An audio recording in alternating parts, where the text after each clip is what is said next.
Caros amigos, bem-vindos a mais um episódio de Hoje no Mundo Militar, um canal exclusivamente dedicado à discussão de temas militares atuais.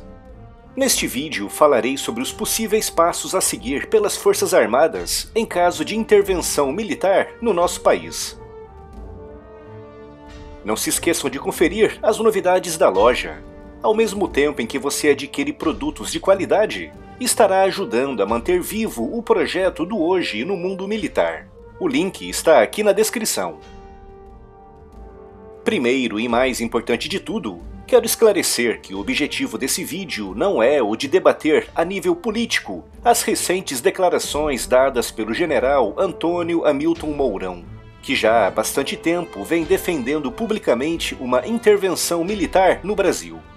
Por conta dessas declarações, o general Mourão foi afastado em 2015 do Comando Militar do Sul e transferido para um cargo burocrático na Secretaria de Economia e Finanças do Exército.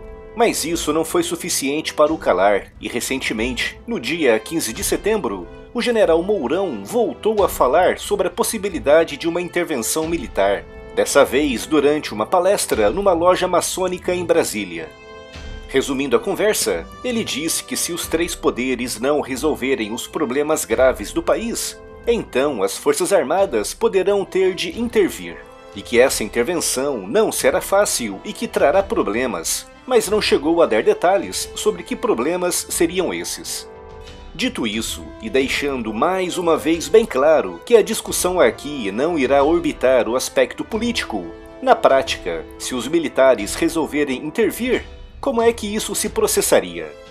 Como devem imaginar, uma intervenção militar, seja no Brasil ou em qualquer outro país, não é algo fácil ou indolor. É preciso haver um grande entendimento entre os comandantes militares para evitar o surgimento de facções contra e a favor da intervenção. Se isso não for feito, há o sério risco de ter início uma guerra civil, já que por motivos óbvios, o governo civil não tem interesse em abandonar a sua posição de liderança. Uma guerra civil é, obviamente, um dos efeitos colaterais mais temíveis de uma intervenção militar. Por isso, é importante que uma iniciativa desse tipo parta o mais de cima possível na hierarquia das Forças Armadas, e não a partir de comandantes de unidades dispersas pelo território nacional. É importante frisar aqui que é difícil prever como ocorreria uma intervenção militar hoje no Brasil, tendo apenas por base a experiência de 1964, já que naquela época amplos setores da sociedade pediam abertamente a queda do presidente João Goulart. Praticamente todos os grandes jornais brasileiros defendiam a deposição do presidente, como por exemplo o Jornal do Brasil e principalmente o jornal O Globo. Algo que hoje em dia não acontece, com alguns setores da nossa sociedade defendendo a continuidade do atual regime, o que aumentaria o risco que já referi aqui de um impasse que poderia facilmente escalar para a troca de tiros entre facções rivais. Em 1964, nem todos os militares estavam alinhados no movimento para derrubar o governo de Goulart, e foi graças às negociações do general Médici que a situação não descambou para a guerra, já que o general Amaury Cruel, na época comandante do 2º Exército, estava marchando à frente das suas tropas em direção ao Rio de Janeiro para colocar um fim no movimento intervencionista, com ordens claras e inequívocas para usar a força se necessário, e isso só não aconteceu graças a longas negociações. Por isso, se mesmo em 1964, quando grande parte da sociedade apoiava abertamente a queda do governo, não havia uma união das tropas desde o princípio, hoje, em 2017, quando há setores que defendem a continuidade do atual regime, não se pode, obviamente, esperar por uma sintonia perfeita a esse nível. Por isso, o risco de haver choques entre generais e unidades que apoiam a intervenção e outros que não apoiam a intervenção é muito grande e não pode ser ignorado. Ok, mas e se houver de fato esse entendimento e as Forças Armadas avançarem em conjunto, o que elas farão num primeiro momento? Tendo por base o que aconteceu em 1964, muito provavelmente o exército irá assumir posições de combate nas principais capitais e cidades brasileiras, e principalmente em Brasília, a sede do governo central. Os principais locais serão os centros das cidades, as rodoviárias, os aeroportos, as prefeituras, os fóruns e as universidades. Partindo do princípio de que todos os comandantes estão de acordo, essa fase poderá decorrer sem grandes incidentes, mas se houver algum desacordo, os conflitos poderão começar logo nessa etapa inicial. Nessa fase, os militares tentarão negociar a saída do presidente do seu cargo, algo que pode ser fácil se houver de fato uma união entre os comandantes, ou muito difícil se houver comandantes apoiando a permanência do presidente no governo. Como é óbvio, o presidente dará ordens para que o exército ataque e sufoque a intervenção, e a resposta que o exército dará a essa ordem irá ditar o que acontecerá nas horas e dias seguintes. No extremo, o presidente pode ser deposto à força e preso, ou pode fugir para algum estado cujo governador ainda tenha o controle completo das suas tropas. E por falar em prisão, nessa fase muitos políticos, senadores e governadores seriam presos, tal como aconteceu em 1964, bem como figuras públicas contrárias à intervenção, como juristas, advogados e professores.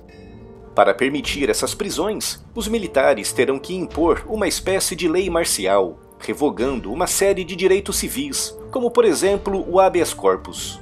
Sem o habeas corpus, uma pessoa pode ser presa e mantida presa por tempo indeterminado, mesmo sem uma acusação formal.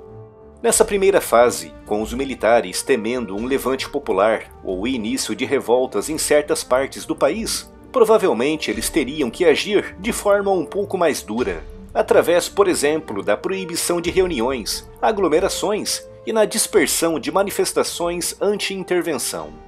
Nessa fase inicial, inevitavelmente acabaria por ser imposto algum tipo de censura, justamente para evitar a disseminação de mensagens incitando o levante popular contra a intervenção, o que poderia levar ao encerramento temporário de certos meios de comunicação que hoje consideramos quase sagrados, como por exemplo o Facebook, o YouTube, o Twitter e o Instagram.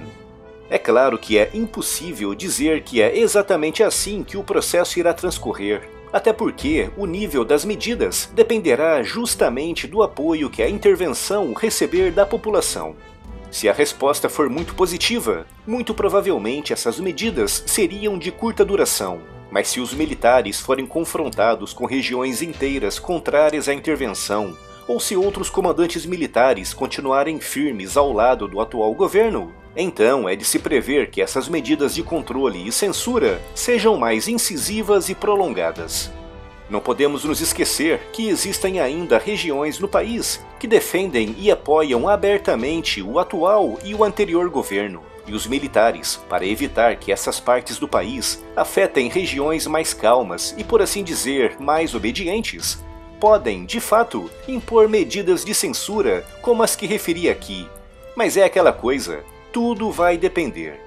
Não há um manual que diz como um militar deve proceder diante de uma intervenção militar. A coisa pode correr muito bem, o governo é deposto e em poucas semanas a vida começa a voltar à normalidade. Ou pode arrebentar mesmo uma guerra civil, principalmente tendo em vista a atual realidade brasileira bastante polarizada. É preciso entender que uma intervenção militar é um ato ilegal e que vai contra a Constituição, ou seja, os militares que participam de algo assim sabem que se a intervenção não der certo, eles serão exonerados e presos. Por isso, uma intervenção é algo que nenhum militar faz de espírito leve. Nos tempos que correm, com praticamente todos os políticos de topo envolvidos em grandes esquemas podres de corrupção, com denúncias aparecendo praticamente todos os dias e com descasos terríveis em todas as áreas, seja na educação, na saúde e também na segurança pública, é natural que muitas pessoas procurem alternativas de governação para a solução desses e de outros problemas. Mas temos que entender que não há um passo a passo para uma situação como essa, e que assim como pode correr tudo muito bem, pode também correr tudo muito, mas mesmo muito mal. É importante lembrar, mais uma vez, que a sociedade de hoje não é a mesma de 1964, com o Brasil de hoje muito mais polarizado e dividido. Por isso, é muito pouco provável que aquilo que aconteceu em 1964 volte a acontecer hoje em 2017. Não digo com relação a uma intervenção militar, que é algo que pode acontecer em qualquer lugar, mas sim com relação à forma como as coisas aconteceram em 1964, com a situação ficando controlada em pouco tempo e sem rixas internas entre os comandantes militares. Como o próprio general Mourão referiu na sua palestra no Templo Maçônico de Brasília, se a intervenção acontecer, ela não será fácil e haverá problemas. Como vocês repararam, o vídeo não se focou nos aspectos políticos de uma suposta intervenção militar, mas sim nos aspectos mais práticos. Por isso, se quiserem debater os aspectos políticos que um evento desse tipo teria sobre o nosso país, por favor, procurem canais no YouTube mais dedicados à política. E vamos orientar os comentários aqui ao propósito real do vídeo, que é a discussão de questões de ordem mais prática. E já sabem, tanto nos comentários como na vida, boa educação e bom senso sempre!